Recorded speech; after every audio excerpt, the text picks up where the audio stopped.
हमने अदालती हुक्म पर अमल दरामद किया। वज़ीर-ए-आज़म के मुशीर बराए सियासी उमूर राना सनाउल्लाह का कहना है पीटीआई के लोगों ने शिफा अस्पताल के बाहर सिक्योरिटी सूरत हाल पैदा की थी, जिसके सबब इंतजामिया ने बानी तहरीक इंसाफ को पिम्स अस्पताल ले जाने का फैसला किया। मामला अदालत के सामने रखेंगे।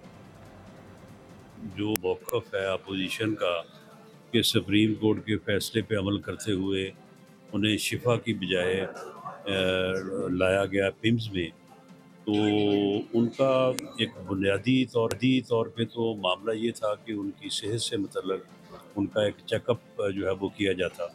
तो वो चेकअप हुआ है, माहिर डॉक्टरों ने किया, उसमें शिफा के और पिम्स के सीनियर डॉक्टर जो है वो मौजूद थे।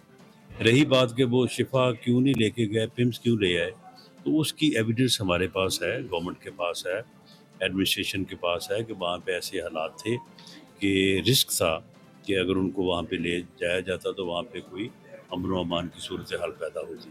तो वो हम